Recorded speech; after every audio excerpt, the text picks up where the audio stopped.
Imagine walking into a gym where every single piece of equipment looks like it was built by creatures who consider gravity a casual suggestion. And you is a regular human from Earth suddenly outperform everyone there. That's exactly what happened when a group of Deathworlders wandered into an Alien Academy's impossible physical evaluation. What began as a polite exchange visit turned into a galaxy-wide moment of stunned silence. How did humans ace a test designed to break species 3 times stronger? And why did the aliens look terrified, instead of impressed? If you're already wondering what humans did to earn the nickname Polite Walking Disasters, stick around, this story only gets wilder.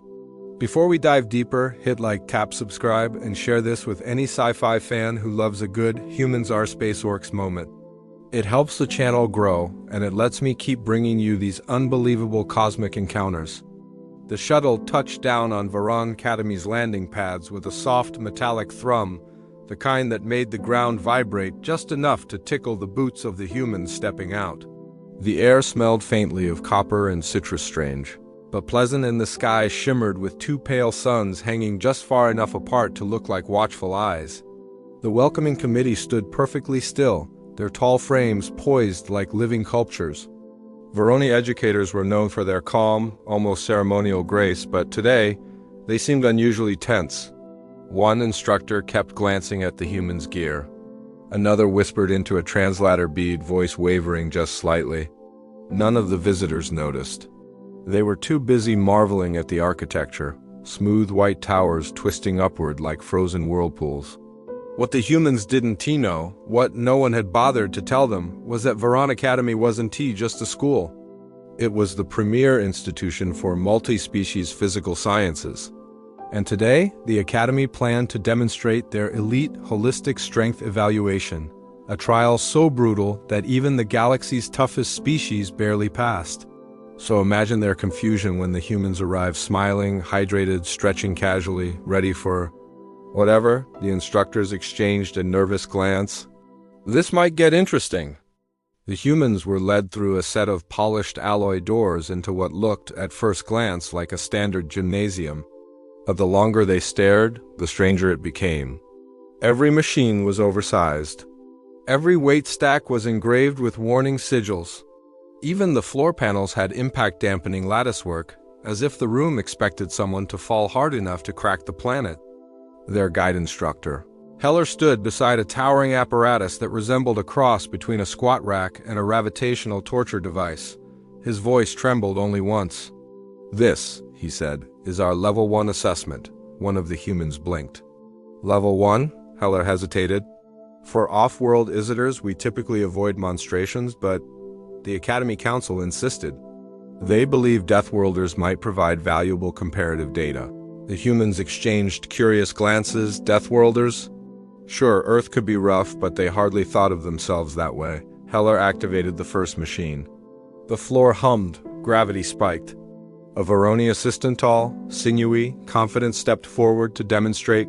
Muscles strained, joints clicked. Sweat beaded instantly.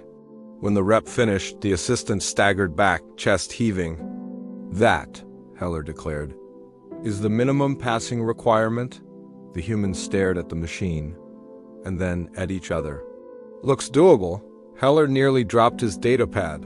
The first human stepped up, Jin, a lean mechanic who only joined the delegation because his supervisor thought he needed a vacation.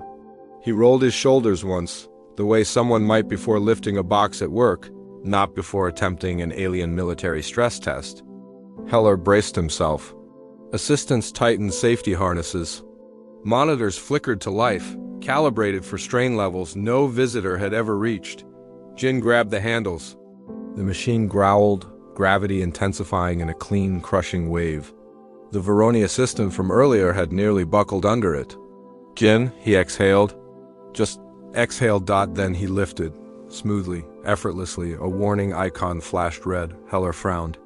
The system thought this was incorrect data. Is it supposed to feel this light?" Jin asked. The room went silent. Another human Talia stepped forward, curious. "Let me try." She cranked the setting 2 levels higher. Someone in the back gasped. That load was meant for elite Varroni sprinters, Talia lifted it like she was testing grocery bags. The machine emitted a sharp, metallic crack. A support bracket snapped clean off, skittering across the floor. Every alien in the room recoiled. Humans froze. "Was that important?" Jin asked. Heller whispered, horrified. "It wasn't supposed to break. The gym alarms didn't T-blare, at least not yet, but the monitoring systems lit up with enough warning symbols to paint the walls red." Heller's eyes darted across the datapad as the readings climbed past every safe threshold the Academy had ever recorded. "Are there bones?" "Reinforced?" one assistant whispered. Another leaned closer to the display. "No, that's normal human skeletal density." "Normal? That can't be normal." Meanwhile, completely unaware of the panic spreading around them, the humans were laughing. Jin rubbed the back of his neck, embarrassed he'd snapped a piece of alien equipment. Talia encouraged another volunteer to try the sprint track, something the aliens definitely did not want. But no one could find their voice fast enough to stop her. She took off. The track sensors shrieked. Speed readings doubled, then tripled, then shorted out entirely. A translucent shockwave rippled down the lane, rattling the barrier shields. The Varron staff staggered back like someone had thrown a flash grenade. Talia skidded to a stop. Your track kind of sparked?" Heller swallowed hard. "Because you exceeded the safe velocity by a factor of..." He checked the datapad again. "No, that number cannot be right." It was right. And for the first time, awe wasn't the dominant emotion in the room, fear was. By the time the humans realized something was wrong, every instructor in the gym was huddled in a trembling semicircle, whispering like they were watching a nest of sleeping dragons. Heller finally stepped forward, doing his best to look composed. He failed, spectacularly. You have all exceeded every recorded limit in our database," he said, voice thin. "And some not yet in our database." Jin exchanged a look with Talia. "We were just following instructions." "That is the problem," Heller replied.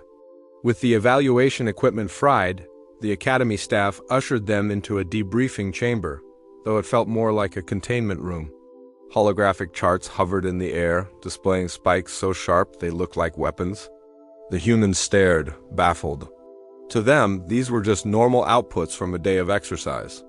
The staff didn't see exercise. They saw Deathworld physiology that defied every model they'd ever trusted. By the end of the day, whispers had already spread across the campus. The humans broke the gravity rigs. The humans outran the track sensors. The humans lifted level 1 like it was warm-up stretching. When the delegation finally left Varron Academy, the students didn't wave goodbye. They saluted like legends were passing by.